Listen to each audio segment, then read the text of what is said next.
Hello friends, welcome back on my YouTube channel. So दोस्तों, हाजिर हूँ आप सबके सामने एक नए ड्रामे की एक्सप्लेनेशन को लेकर। ड्रामे की एक्सप्लेनेशन को स्टार्ट करते हैं। दिखाया जाता है कि मेन लीड जो हमारा होता है वो मिस्टर लू होता है और यहाँ पर वो एक बार में आया हुआ होता है और काफ़ी सारी लड़कियों को उसने हायर किया होता है, जहाँ पर वो उनकी बॉडीज़ पर कुछ देखता है। यहाँ पे मास्टर बताता है कि मिस्टर लू, हमारे पास सिर्फ 3 मंथ्स है। अगर आपको वो लड़की नहीं मिली जिसके शरीर पे बटरफ्लाई का टैटू होगा तो आप यकीनन मर जाएंगे। अब यहाँ पर जो है हमारी मेन लीड को दिखाया जाता है जो कि मिस शाओ है।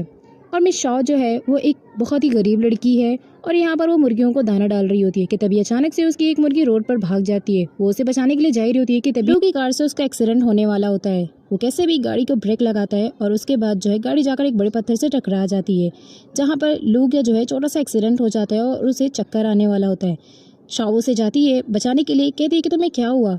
उसकी नज़रों से कुछ साफ तो दिख नहीं रहा होता है, पर वो बटरफ्लाई का टैटू उसके शरीर पर देख लेता है। जब लू की आंख खुलती है तो वो देखता है कि आखिर वो कहाँ है। इतने में शॉ को दिखाया जाता है जो कि डॉक्टर से बात कर रही होती है कि उसे अपनी मॉम की सर्जरी कराने हैं, पर अभी उसके पास इतने पैसे नहीं है कि वो अभी जमा कर सके। वो डॉक्टर से पैसे कलेक्ट करने के लिए थोड़ा और टाइम मांगती है ताकि उसके मॉम की सर्जरी हो जाए।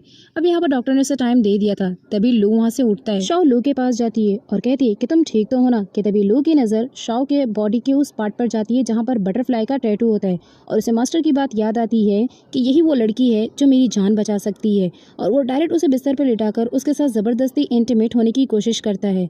गाइज, यहाँ पर आपको बता दूं कि लू जो है वो एक ऐसी बीमारी का शिकार है जिसे बटरफ्लाई वाली टैटू ही दूर कर सकती है, यानी ये उसका एंटीडोर है। शॉ कहती है अगर मैं जानती कि तुम ऐसे लड़के हो तो मैं तुम्हें कभी ना बचाती। लू कहता है मैं तुम्हें $5 मिलियन दूंगा, लेकिन वो जबरदस्ती उससे इंटीमेट नहीं होती और उसे घर से बाहर निकाल देती है झाड़ू मारकर, और उसके बाद दरवाजा बंद करके सीधा अंदर चली जाती है। अब यहाँ पर जो हमारा मेन लीड होता है लू, वो अपने बॉडीगार्ड को कॉल करता है और इस लड़की की सारी इन्फॉर्मेशन निकालने के लिए कहता है। उसके बाद शॉ जो होती है वो काफ़ी डिप्रेशन में होती है क्योंकि अभी उसके साथ इतना बड़ा हादसा हुआ था। कि तभी उसकी मॉम आ जाती है और कहती है कि हॉस्पिटल का खर्चा इतना ज़्यादा है, तुम कहाँ से पे करोगी, इसलिए मुझे अपनी सर्जरी नहीं करानी। शॉ कहती है मॉम आप परेशान क्यों होती हैं, मैं इन मुर्गियों को बेच दूंगी और इसे जो भी पैसे मिलेंगे उससे मैं आपकी बीमारी का इलाज करवाऊंगी। तभी उसकी मॉम कहती है कि तुम्हारी ग्रेजुएशंस भी चल रही हैं, उस सब का खर्चा कहाँ से आएगा। मैं ये चाहती हूँ कि तुम अपनी आगे की पढ़ाई को कंटिन्यू करो और उसके बाद जो भी होगा देख लिया जाएगा। जहाँ पर वो उसे अपनी मॉम को दिलासा दे रही होती है कि मॉम आप बिल्कुल भी फिक्र मत कीजिए, मैं आपकी सर्जरी करवाऊंगी और आप बहुत जल्द ठीक हो जाएंगी। दोनों बात करते हुए बहुत ज़्यादा इमोशनल फील करते हैं। उसके बाद दरवाजे पर कोई आता है। शाओ जब दरवाजे पर जाकर देखती है तो पता चलता है कि वहाँ पर इस शहर के बेस्ट डॉक्टर की टीम खड़ी है। डॉक्टर कहता है कि हमें मिस्टर लू ने यहाँ पर भेजा है और जो है आपकी मॉम की सर्जरी अब हम करेंगे और उसका जितना भी खर्चा रहेगा वो मिस्टर लू पे करेंगे। जहाँ पर शाओ और उसकी मॉम ये बात सुनकर काफ़ी खुश हो जाते हैं, पर जब वो पूछती है कि आखिर मिस्टर लू हैं कहाँ पर, तो वो कहते हैं कि वो तो हमें भी कभी नहीं मिलते जल्दी, बस लेकिन हमें उनके ऑर्डर आए हैं। अब यहाँ पर दोनों माँ बेटी काफ़ी खुश होते हैं डॉक्टर की बात को लेकर। उसके बाद सोसाइटी को लोगों को दिखाया जाता है जो कि काफ़ी ज़्यादा बातें बना रहे होते हैं इन माँ बेटी को लेकर कि आखिर लगता है इसकी माँ ने अपनी बेटी को किसी बड़े आदमी के हाथों बेच दिए, तभी तो इतनी अच्छी बड़ी डॉक्टर की टीम आई है और वो भी इसकी माँ का इलाज करने के लिए।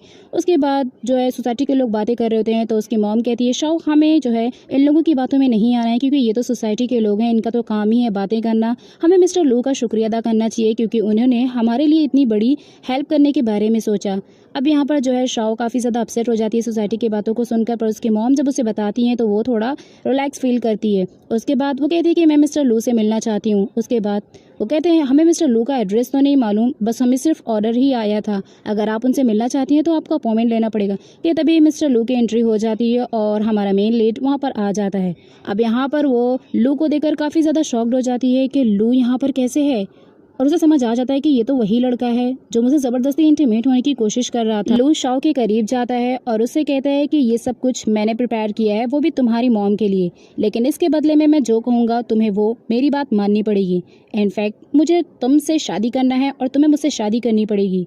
तो जहाँ पर शाओ कहती है कि देखो मैं ऐसी लड़की नहीं हूँ कि तुम जो कहोगे मैं मान जाऊँगी।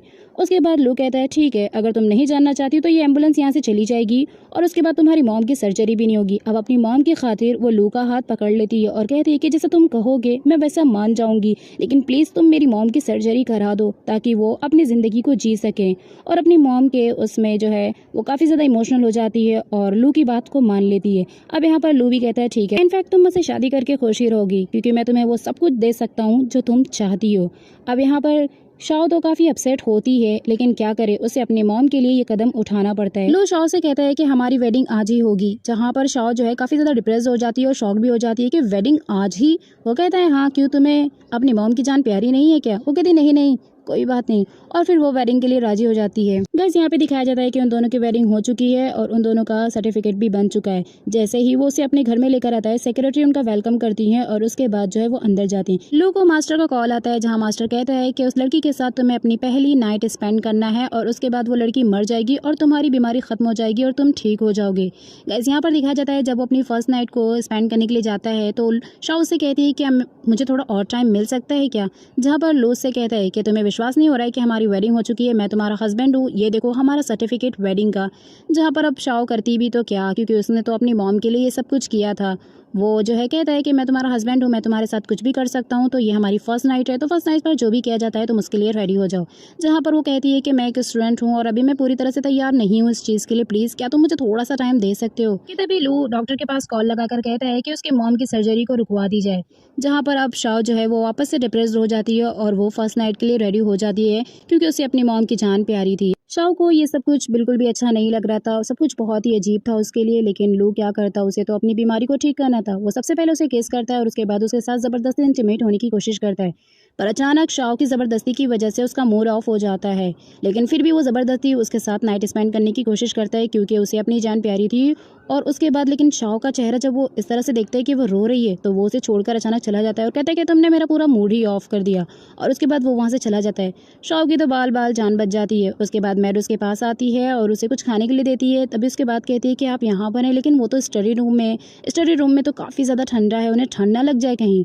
तो वो कहती है कि स्टडी रूम कहाँ है। उसके बाद वो खुद भी स्टडी रूम चली जाती है। लो को स्टडी करते वक्त अचानक वापस से उसकी बीमारी का अटैक शुरू हो जाता है। अब यहाँ पर वो बहुत ज़्यादा डिप्रेस हो जाता है और डिप्रेशन में भी चला जाता है, क्योंकि उसकी बीमारी उसके ऊपर हावी हो जाती है। वो यहाँ पर कंबल लाई हुई होती है उसे उठाने के लिए, कि तभी देखती है कि उसकी बीमारी ने उस पर अटैक कर दिया है। गाइस यहाँ पर शाओ को तो कुछ भी पता नहीं है, वो सोचने लगती है कि आखिर उसे क्या हो गया है। उसके बाद वो उसे सहारे से बेड पर लाकर लिटाती है, पर यहाँ पर अब वो अपनी बीमारी की वजह से खुद पर कंट्रोल नहीं कर पाता और वापस उसको उसी जगह किस करने लगता है। अब यहाँ पर वो जब सुबह उठती है तो देखती है कि वो गायब है, इसका मतलब उसने मेरे साथ कुछ किया नहीं।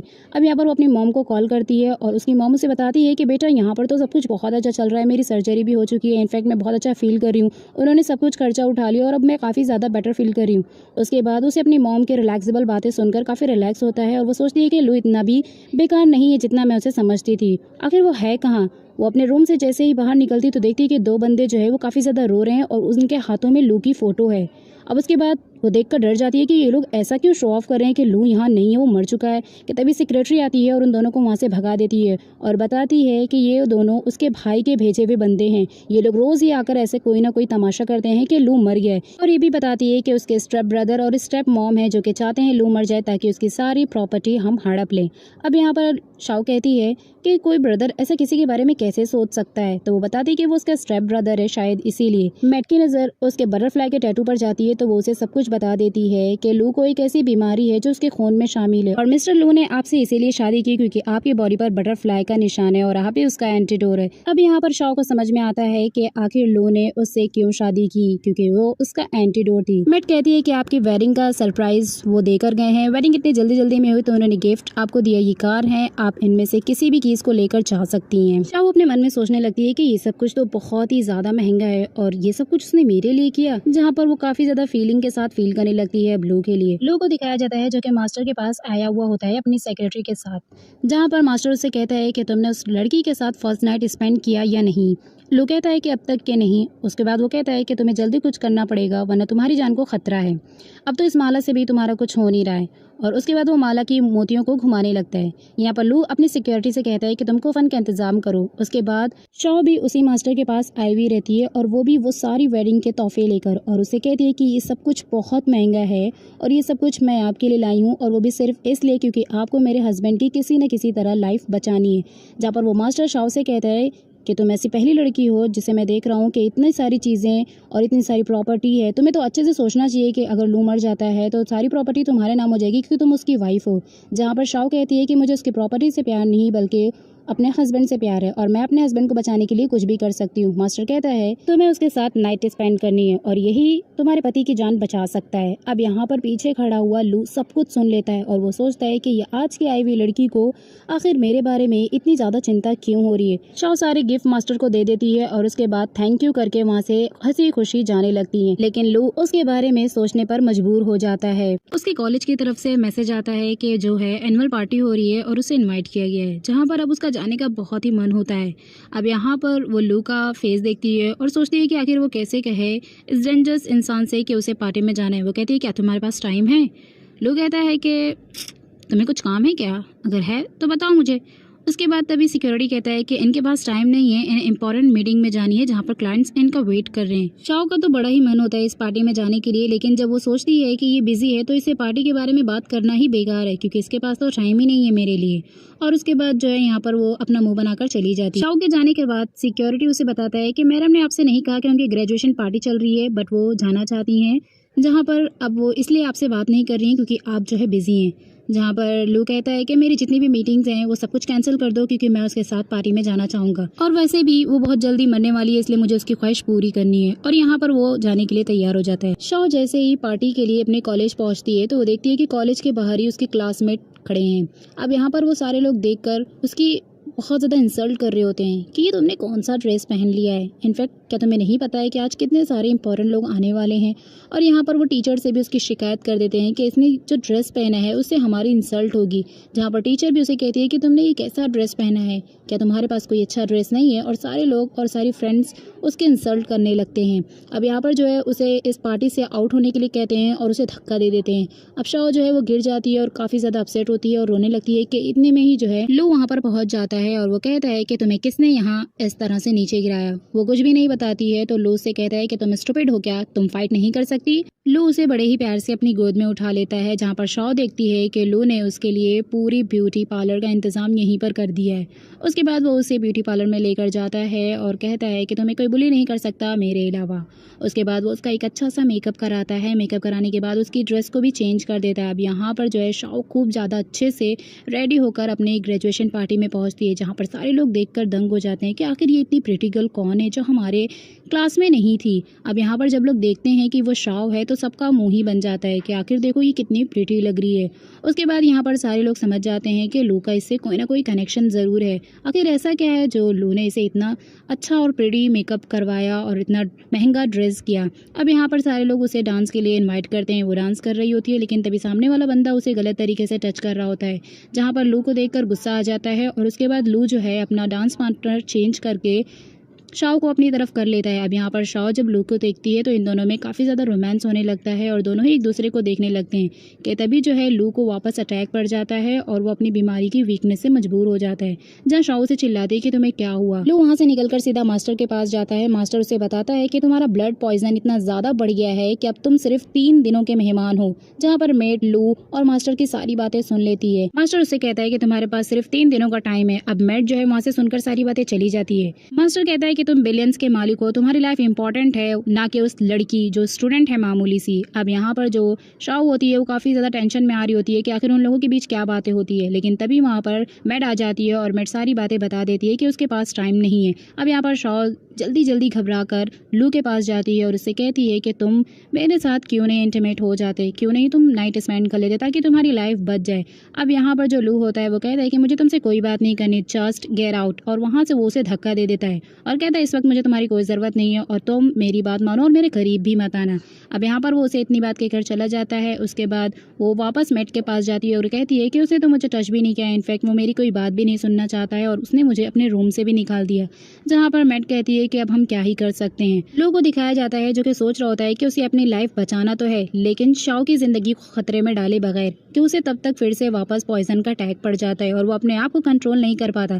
तभी वहाँ पर शाओ आ जाती है और उसकी इस हालत को देखकर वो बर्दाश्त नहीं कर पाती और वो वापस से कहती है कि तुम मुझसे इंटीमेट क्यों नहीं हो जाते, तो मेरे साथ क्यों नहीं स्पेंड करते अपनी नाइट। और यहाँ पर वो उसे ज़बरदस्ती इंटीमेट हो जाने की कोशिश करती है, पर जो हमारा मेन लीड होता है वो उसे अभी भी हटाने की कोशिश करता है, पर उसका पॉइजन इतना ज़्यादा बढ़ गया था कि अब वो अपने आप पर कंट्रोल नहीं कर पाता और उसके साथ इंटीमेट हो जाता है।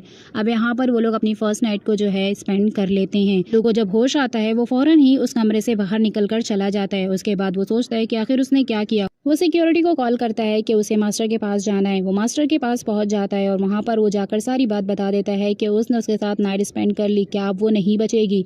जहां पर मास्टर उसे कहता है कि तुम अब बच जाओगे, तुम्हारा जहर कम हो जाएगा और वो लड़की मर जाएगी। जहाँ पर लू को बहुत ज़्यादा टेंशन हो रही होती है क्योंकि वो नहीं चाहता था कि शाओ अब उसकी ज़िंदगी से चली जाए। लू मास्टर से कहता है कि आपको जितना प्रॉपर्टी और पैसा चाहिए मुझसे ले लो, पर मेरी वाइफ की जान बचा लो। जहाँ पर मास्टर जो है वो कोई आंसर रिप्लाई नहीं करता तो लू भी वहाँ से चला जाता है। मैट शाओ के पास आती है और उसे कहती है कि लू की स्टेप मदर ने उसे अपने घर पर बुलाया। जहाँ पर शाओ जाने के लिए रेडी हो जाती है, पर वो उसे जाते वक्त कहती है कि उनकी फैमिली अच्छी नहीं है तो आप अपना ध्यान रखिएगा। शाओ तो वहाँ से चली जाती है, पर जो मैड होती है वो सीधा लू को कॉल कर देती है कि आपकी स्टेप मदर ने शाओ को अपने घर पर बुलाया। जहाँ पर अब लू को अपनी फैमिली पर यकीन नहीं होता और वो सिक्योरिटी से अपने घर पर जाने के लिए कहता है, सिक्योरिटी गाड़ी निकालो, मुझे जो है अपने स्टेप मदर के घर पर जाना है क्योंकि वहाँ पर जो है शाओ गई हुई है। अब यहाँ पर दिखाया जाता है कि शाओ जो है वो लू के स्टेप मदर के घर पर पहुंच जाती है, जहाँ पर उसका एक स्टेप ब्रदर भी होता है जो उससे जो है बदतमीजी से बात कर रहा होता है। उतने में ही लू की स्टेप मदर भी आ जाती है और कहती है, देखो बेटा, तुम्हारी जो है भाभी आई हैं और इनका तुम्हें अच्छे से स्वागत करना चाहिए। तभी वो दोनों ही उसे डाइनिंग टेबल पर बिठाने के लिए लेकर जाते हैं। अब यहाँ पर जब वो लोग डाइनिंग टेबल पर खाना खा रहे होते हैं तो उसे नीचे बिठाते हैं और उसके साथ बड़ी ही बदतमीजी से बात कर रहे होते हैं और उसके बाद बातों ही बातों में उसे नीचे गिरा देता है उसका बेटा। अब यहाँ पर जो है वो उसकी बहुत ज़्यादा इंसल्ट करने लगता है, यहाँ तक कि उसकी मॉम भी, और वो लोग उस पर ज्यादती करने लगते हैं। अब यहाँ पर जैसे ही लू की एंट्री होती है तो वो देखता है कि उन लोगों ने तो शाओ का बड़ा ही बुरा हाल कर दिया, तो वो उन लोगों को सबक सिखाता और उसके बाद अपनी सिक्योरिटी को कहता है कि मेरी इस फैमिली को जो है ड्रग के केस में फंसा दो और उसके बाद जो है इन्हें अंदर कर दो, यही इनके लिए बेहतर रहेगा।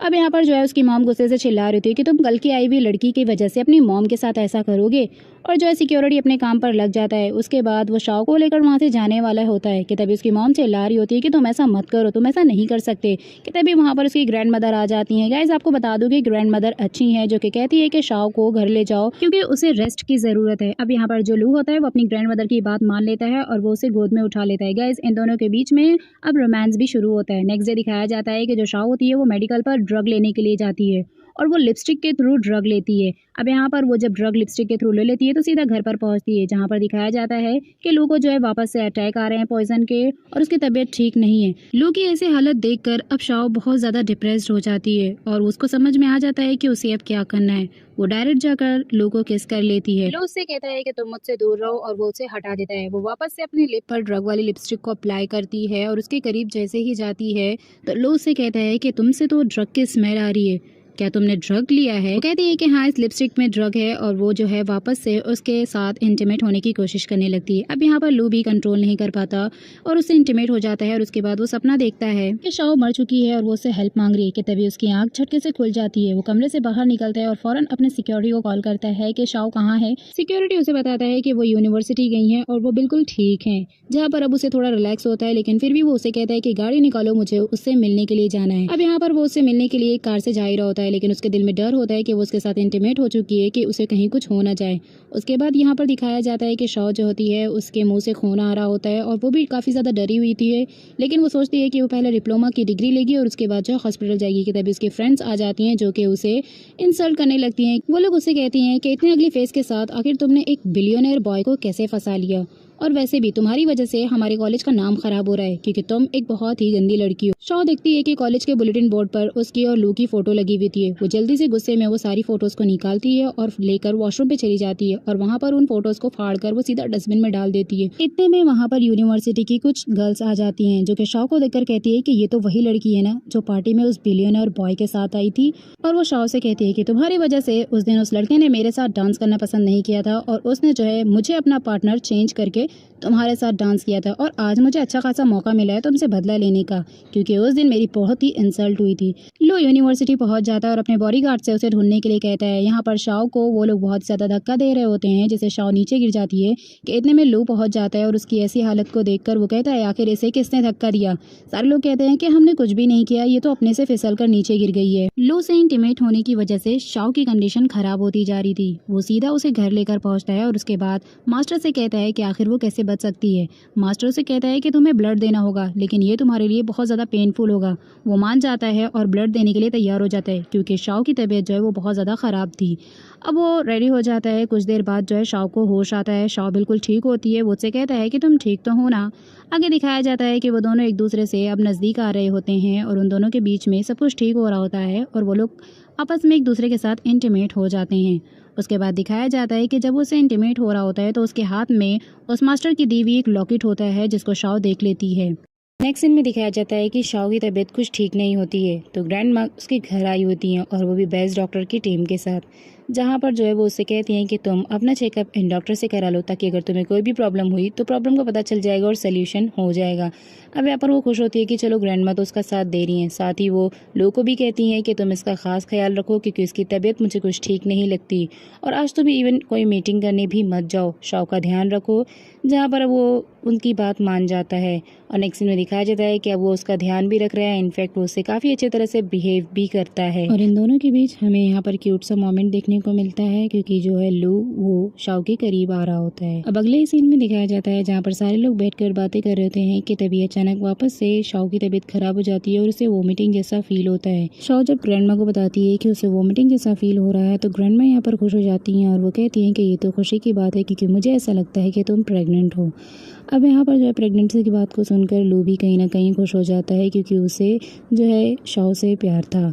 अब उसके बाद जो है डॉक्टर की टीम वापस से आती है और यहाँ पर डॉक्टर जो है शाओ की तरफ से कंफर्म करता है कि वो जो है एक बच्चे को जन्म देने वाली है। कि तभी मास्टर से वो कहता है कि ऐसी ऐसी सिचुएशन है, जहाँ पर मास्टर उसे कहता है कि ये सिचुएशन जो है शाओ के लिए ठीक नहीं है। अगर उसकी प्रेगनेंसी हो गई तो उसका बच्चा दुनिया में आने से पहले ही वो मर जाएगी।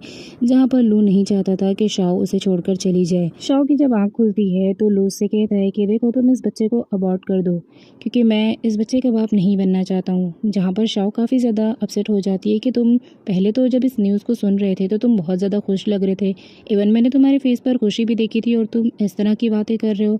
देखो मैं इस बच्चे को अबॉर्ट नहीं करना चाहती हूँ, क्योंकि मैं तुम्हें ये खुशी देना चाहती हूँ। लोग शाओ की बातों को सुनकर उसे अच्छा तो लगता है, बट वो अंदर से बिल्कुल टूटा हुआ होता है, क्योंकि मास्टर ने उसे कहा है कि इस बच्चे की दुनिया में आते ही शाओ मर जाएगी। अब यहाँ पर लू को समझ में नहीं आ रहा होता है कि वो आखिर करे तो करे क्या। वो अपनी सिक्योरिटी को बुलाता है और कहता है कि उसे एक फेक गर्लफ्रेंड चाहिए। अब यहाँ पर सिक्योरिटी जो है बाहर से एक फेक गर्लफ्रेंड का इंतजाम करता है। जब वो लड़की लू के पास आती है तो लू उसे कहता है कि तुम्हें जितना पैसा चाहिए मैं तुम्हें देने के लिए तैयार हूँ, पर तुम्हें शाओ के सामने मेरी फेक गर्लफ्रेंड बनने की एक्टिंग करना है। उसके बाद लू से कहता है कि मैं तुम्हें पर डे 3 मिलियन दूंगा। जहाँ पर उस लड़की की तो खुशी का ठिकाना ही नहीं रहता। अब यहाँ पर शाओ को दिखाया जाता है जो कि अपने प्रेगनेंसी को लेकर काफ़ी ज़्यादा शॉक में होती है, और वो उससे बात करने के लिए जैसे उसके कमरे में आती है तो वो देखती है कि जो लू है वो किसी और लड़की के साथ है। अब यहाँ पर वो उसको ऐसी हालत में देखकर काफ़ी ज़्यादा शॉक्ड हो जाती है कि तुम बच्चे के बाप बनने वाले हो और तुम ये सारी हरकतें कर रहे हो। जहाँ पर उसका गुस्सा तो 7वें आसमान पर होता है। लू कहता है कि तुम्हें इससे क्या मतलब है, मेरा जो दिल चाहेगा मैं वो करूँगा। इनफैक्ट अगर तुम्हें इससे कोई प्रॉब्लम है तो तुम यहाँ से जा सकती हो। अब उसकी आंखों में तो काफ़ी ज़्यादा आंसू होते हैं कि आखिर लू उसके साथ क्या कर रहा है, लेकिन लू जो है वो तो शाओ की भलाई के लिए कर रहा था, ताकि वो इस घर को छोड़कर चली जाए, क्योंकि वो नहीं चाहता था कि इस प्रेगनेंसी की वजह से शाओ मर जाए। और उसी के साथ वो लड़की भी कहती है कि तुम्हें अब इस सब चीज़ों की आदत डाल लेनी चाहिए, क्योंकि लू सिर्फ तुम्हारा नहीं है। शाओ गुस्से में कहती है कि मैं तुम्हारा घर छोड़कर जा रही हूँ। उसके जाने के बाद वो उस लड़की को दूर करता है और कहता है कि तुम्हें ज़्यादा चिपकने की ज़रूरत नहीं है।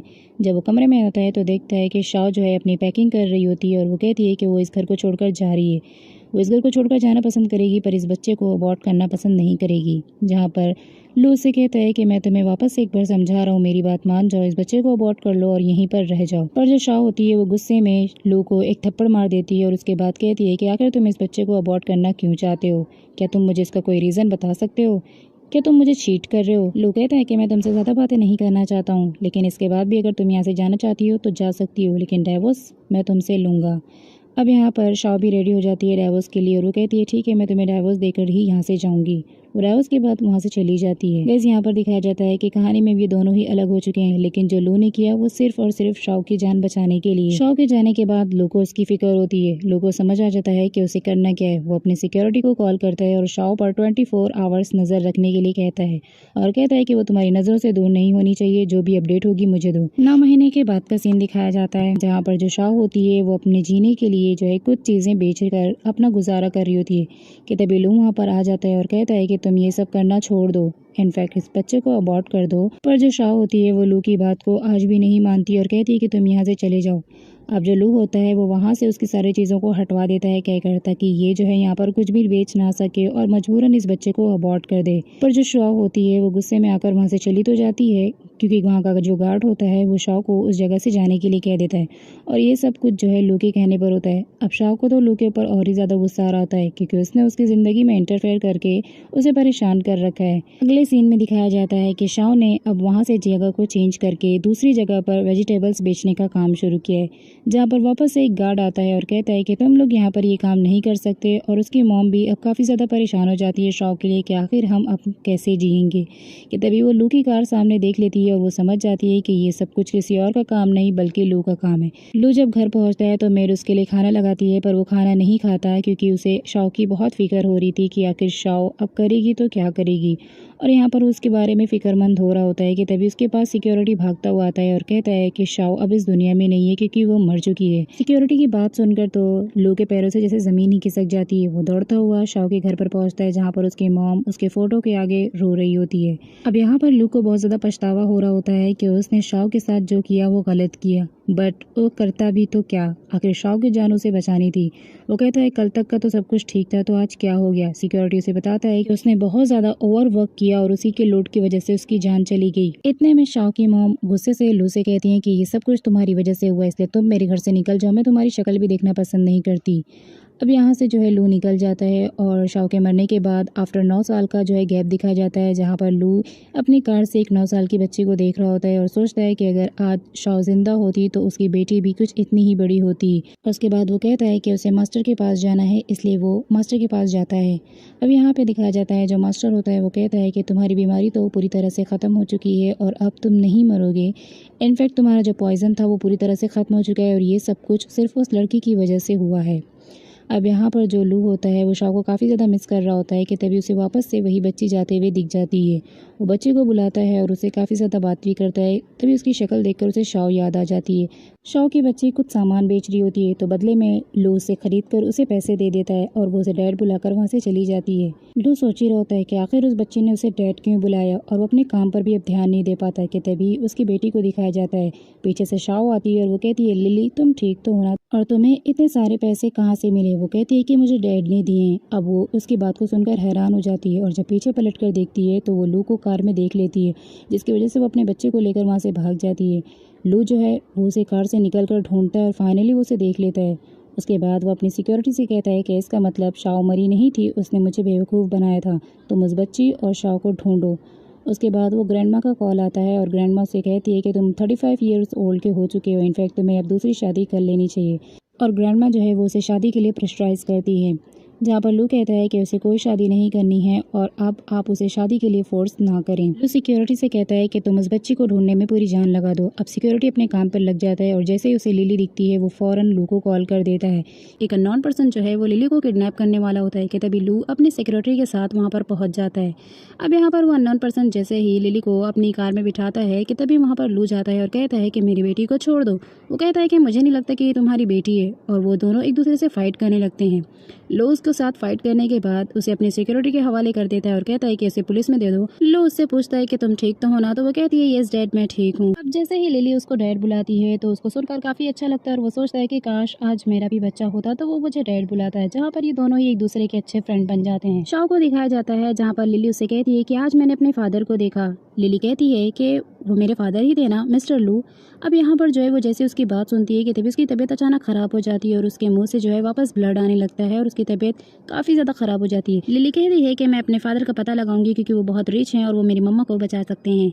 अब यहाँ पर जो है सिक्योरिटी को दिखाया जाता है जो कि लू के ऑफिस में काम करती है और वो लू के कैबिन में आकर उससे कहती है कि क्या तुम मेरे साथ डेट करना चाहोगे, जहाँ पर लू को गुस्सा आ जाता है और वो कहता है कि तुम मेरे साथ डेट नहीं कर सकती, इनफैक्ट तुम यहाँ से गेट आउट हो जाओ, और वो उसे अपने करीब भी नहीं आने देता। अब सिक्योरिटी का तो मुंह ही बन जाता है और वो जो है कैबिन से बाहर निकल जाती है। यहाँ पर लोग उसे देखकर बातें बना रहे होते हैं कि आखिर देखो ये क्या कर रही है, क्या इसे बॉस के साथ ऐसा करना चाहिए। लिली अपने घर से निकलकर सीधा अपने डैड के ऑफिस में पहुंच जाती है, जहाँ पर वो सिक्योरिटी से कहती है कि क्या आपने मेरे फादर को देखा है, यानी मेरे डैड को देखा है। तो वो कहती है कि तुम्हारे डैड का क्या नाम है। वो कहती है कि मिस्टर लू ही मेरे डैड हैं और मैं उनकी डॉटर हूँ, जहाँ पर सिक्योरिटी उसे बताते हुए सुन लेती है और वो आती है और कहती है कि तुम जैसे विलेज गर्ल को मैं जानती हूँ अच्छी तरह से। तुम जैसे लोग सिर्फ पैसे खाने के पीछे पड़े होते हो। और वो उसे बच्ची को धक्का दे देती है।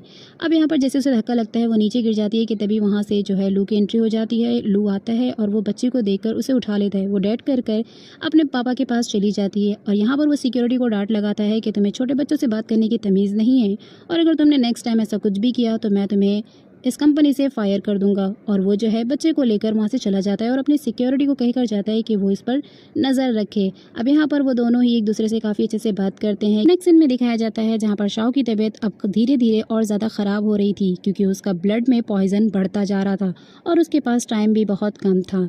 अब यहाँ पर दिखाया जाता है कि वो अपनी बेटी का लेटर पाती है जहाँ पर उसकी बेटी ने लिखा था कि वो डैड को ढूंढने जा रही है क्योंकि उसे आपको बचाना है। लू को दिखाया जाता है जो कि उस बच्ची के साथ काफ़ी खुश होता है, उसके साथ जो है वो काफ़ी ज़्यादा टाइम स्पेंड करता है और उसे अच्छे अच्छे खाने भी खिलाता है। तभी वो वापस से उसे डैड कहकर बुलाती है जहाँ पर उससे कहता है कि तुम मुझे डैड क्यों कहती हो, कि तभी उसको मीटिंग के लिए कॉल आता है। शाओ लिली का लेटर पढ़कर सीधे लू की कंपनी में पहुंचती है और वहां पर सिक्योरिटी से पूछती है कि क्या आपने छोटी बच्ची को देखा है यहाँ पर, क्या वो थोड़ी देर पहले यहाँ पर आई थी, कि तभी वहां से लू की सिक्योरिटी जा ही रही होती है और वो उसको इंसल्ट करती है कि तुम जैसे छोटे छोटे लोगों को मैं जानती हूँ, तुम जैसे गरीब लोग जो है बड़े लोगों को देखते नहीं कि उनको फंसाने की कोशिश में लग जाते हो। और वो उसे धक्का दे देती हैं और कहती हैं कि दोबारा अगर तुम यहाँ नजर आए ना तो मैं तुम्हारा इससे भी बुरा हाल करूँगी, पहले तुम्हारी बेटी और अब तुम। जहाँ पर वो कहती है कि मैं सिर्फ अपनी बेटी को ढूंढने के लिए आई थी, ना कि किसी और को फंसाने के लिए। इनफैक्ट मैं तो किसी को जानती भी नहीं हूँ यहाँ पर। लेकिन फिर भी वो सिक्योरिटी शाओ की बातें नहीं मानती और उसे बहुत सारा कुछ सुना देती है। अब शाओ जो है वो काफ़ी ज़्यादा इंसल्ट फील कर रही थी लेकिन फिर भी वो कुछ नहीं बोलती। इतने में लू लिली को लेकर कंपनी में पहुंच जाता है और वापस उसकी हरकत को देखकर जो लिली होती है वो कहती है कि ये मेरी मॉम है और तुम मेरी मॉम को नहीं छू सकती हो, और वैसे भी तुम जिसके अंडर में काम करती हो वो मेरे डैड हैं। जहाँ पर अब उस सिक्योरिटी को तो काफ़ी जल जाती है बट वो फिर भी कुछ नहीं बोलती। कि इतने में जो है वो सिक्योरिटी कहती है कि मैं तुम जैसे छोटे छोटे लोगों को जानती हूँ, तुम जैसे लोग यहाँ पर आते हो और हमसे पैसे ऐंठने की कोशिश करते हो। वो कहती है कि मेरे मॉम को तुम लोग छोड़ दो गार्ड से। गार्ड उसकी मॉम को छोड़ देते हैं और वो सीधा जाकर लू से कहती है। लू कहता है कि मैं तुम्हें ढूंढ रहा था, तुम कहाँ चली गई थी। वो कहती है कि मैं अपनी मॉम के पास गई थी। कि तभी उसके गले की लॉकेट को लू देख लेता है और उसे याद आता है कि ये लॉकेट तो मेरा था। और उसके बाद जो है वो कहता है कि ये लॉकेट तुम्हें कहाँ से मिला। वो कहती है कि ये लॉकेट मेरे मॉम का है और मेरी मॉम इस वक्त यहीं पर है, पर वो कुछ लोग हैं जो मेरी मॉम के साथ बिहेव अच्छा नहीं कर रहे हैं। वो कहता है कि तुम्हारी मॉम कहाँ है, मुझे उससे मिलना है, कहीं वो शाओ तो नहीं। वो बताती है कि उस तरफ मेरी मॉम है। लू जो है भागते हुए उसके मॉम के पास जाता है और वो देखता है कि ये तो शाओ है। अब यहाँ पर दोनों ही एक दूसरे को देख लेते हैं। लू कहता है फाइनली मैंने तुम्हें ढूंढ लिया। कि तभी वो सिक्योरिटी जो होती है वो लू के सामने काफ़ी स्मार्ट बनने की कोशिश करती है। वो कहती है कि तुम यहाँ से जा रही हो या मैं पुलिस को कॉल करूँ। अब शाओ तो कुछ नहीं कहती और वो अपनी बेटी को लेकर वहाँ से जाने की कोशिश करती है। कि तभी जो लू होता है वो उसे रोक लेता है और कहता है कि तुम्हें यहाँ से जाने की कहीं ज़रूरत नहीं है, प्लीज़ मेरे साथ तुम घर चलो। और वो काफ़ी ज़्यादा इमोशनल हो जाता है कि शाओ जो है लेकिन इमोशनल नहीं होती और उससे अपना हाथ छुड़ा देती है और कहती है कि मैं तुम्हें नहीं जानती कि तुम कौन हो, क्योंकि हमारा डाइवोर्स हो चुका है और हम दोनों एक दूसरे के लिए स्ट्रेंजर्स हैं, और वैसे भी मेरा तुमसे कोई ताल्लुक नहीं है, इसलिए तुम मेरे पीछे मत आओ। जहाँ पर लूज की बातें नहीं सुनता और कहता है कि प्लीज़ तुम मुझे छोड़कर मत जाओ, मेरे साथ घर चलो। अब यहाँ पर सारे लोगों को पता चल जाता है कि ये लड़की और ये बच्ची कोई और नहीं बल्कि मिस्टर लू की वाइफ और डॉटर हैं। अब यहाँ पर वो अपने डैड से बात कर रही होती है और वो कहती है कि प्लीज़ चलो। कि तभी उसे लू की हरकतें वापस से याद आ जाती है और वो कहती है कि मैं तुमसे नफरत करती हूँ, और वो अपनी बेटी को लेकर इस शहर को छोड़कर जाने वाली होती है।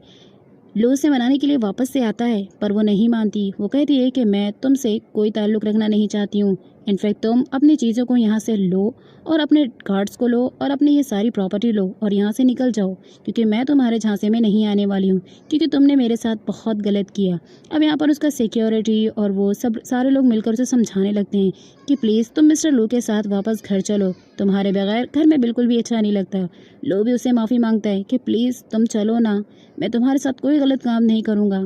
लेकिन वो जो है वो उसकी एक बात नहीं मानती। इनफैक्ट वो कहती है न तुम मेरे हस्बैंड हो और न मैं तुम्हारी वाइफ। तो वो अपनी बेटी को भी उसे डैड बुलाने से मना करती है। उसके बाद अगले सीन में दिखाया जाता है कि वो अपनी बेटी को लेकर शहर छोड़कर जा रही होती है। कि तभी रास्ते में उसे कुछ गुंडे मिलते हैं जो कि किसी और ने नहीं बल्कि लू के स्टेप ब्रदर और उसकी मॉम ने भेजा है। अब यहाँ पर वो लोग सोचते हैं कि उस लड़की को किडनैप करके हम लू से बहुत सारी प्रॉपर्टी मांग लेंगे और उसके बाद जो उसका जितना भी पैसा है सब कुछ ले लेंगे। अब यहाँ पर वो लोग उसकी बच्ची को और उसे किडनैप करके उसी के स्टेप ब्रदर के घर पर ले आते हैं। शाओ की जब आँख खुलती है तो वो कहती है कि तुम तो लू के स्टेप मदर हो ना, तुमने ये सब कुछ मेरे साथ किया। तो उसकी स्टेप मदर कहती है कि तुम्हारी मेमोरी तो बड़ी अच्छी है, पर मैंने तुम्हें किडनैप इसलिए किया ताकि हम लू से उसकी प्रॉपर्टी और उसका सारा पैसा ऐंठ सके।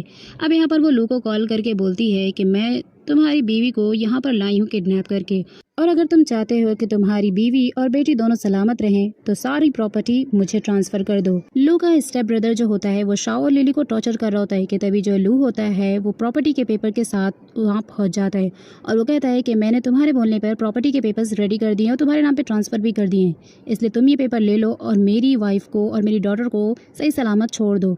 अब जैसे ही वो उसे पेपर देता है कि तभी जो लिली होती है वो डायरेक्ट दौड़ती है और पेपर को लेकर लू के पास चली जाती है, जहाँ पर शाओ को लगता है कि उसकी बेटी क्या कर रही है, कहीं वो मारी ना जाए। पर उसके बाद लू जो है वो बड़ी होशियारी से प्रॉपर्टी के पेपर और शाओ और लिली सबको बचाकर घर लेकर पहुंच जाता है और उन लोगों को सिक्योरिटी से कहकर अच्छा सबक सिखाने को कहता है। अब यहाँ पर जो मास्टर होता है वो बताता है कि तुम्हारा चाइल्ड तो ठीक है, बट ये जो तुम्हारी बीवी है ये काफ़ी ज़्यादा डिप्रेस्ड है और मुझे नहीं लगता कि ये ज़्यादा दिनों तक बचेगी, क्योंकि इसकी जो बीमारी है वो काफ़ी हद तक बढ़ चुकी है। लू को शाओ की टेंशन हो रही होती है कि तभी उसकी मॉम भी उससे मिलने के लिए पहुंच जाती है। वो शाओ को देखकर काफ़ी खुश होती हैं कि शाओ अब पहले से ठीक है। उसके बाद लिली जो है अपने डैड से कहती है कि मॉम कब ठीक होंगी, जहाँ पर वो कहता है कि तुम्हारी मॉम बहुत जल्दी ठीक हो जाएंगी, क्यों ना मैं तुम्हें एक स्टोरी सुनाऊं। तब वो जो है कहती है कि हाँ पापा आप मुझे स्टोरी सुनाओ, और वो अपनी ही स्टोरी उसे बता देता है। लिली अपने मॉम के फेवरेट फ्लावर्स लेकर आती है और उसके बाद वो कहती है कि मुझे किसी अच्छे इंसान ने बताया है कि आप बहुत जल्द ठीक हो जाएंगी और मैं आपको एक स्टोरी सुनाना चाहती हूँ, कि आप मेरी स्टोरी सुनेंगी। उसकी मॉम कहती है चलो तुम्हें किसने स्टोरी सुनाए, पहले बताओ तो सही, और आखिर क्या स्टोरी है। तो वो बताती है कि उसे उसके डैड ने ये स्टोरी सुनाए हैं और वो अपने मॉम की ही स्टोरी उसे सुना देती है और उसके बाद उसे एक जगह पर लेकर जाती है जहाँ पर लू फ्लावर्स के साथ उसका वेट कर रहा होता है। वो जा रही होती है गुस्से में, बट लू कहता है कि प्लीज़ मुझे छोड़कर मत जाओ, मैं आज तुम्हें सब कुछ सच सच बता देता हूँ। मेरा जो तुम्हें छोड़ने का डिसीज़न था वो गलत नहीं था, क्योंकि मैं नहीं चाहता था कि उस वक्त तुम मर जाओ, और वो उसे पूरी सिचुएशन बता देता है। जहाँ पर लिली कहती है कि डैड आप कितने स्टूपिड हैं, आप ये क्या बातों में लग गए, आप मॉम को प्रपोज कीजिए ना। जहाँ पर वो उसे रिंग के साथ एक प्रपोजल देता है और उसके बाद जो है अब हमारी शाओ भी मान जाती है और प्रपोजल एक्सेप्ट कर लेती है, और उसके बाद यहीं पर इस ड्रामे की हैप्पी एंडिंग हो जाती है। गाइस आपको ये ड्रामा कैसा लगा मुझे कमेंट सेक्शन में ज़रूर बताएं। साथ ही अगर आप मेरे चैनल पर न्यू हैं तो चैनल को सब्सक्राइब कीजिए और वीडियो को लाइक कीजिए एंड शेयर कीजिए। तब तक के लिए बाय बाय।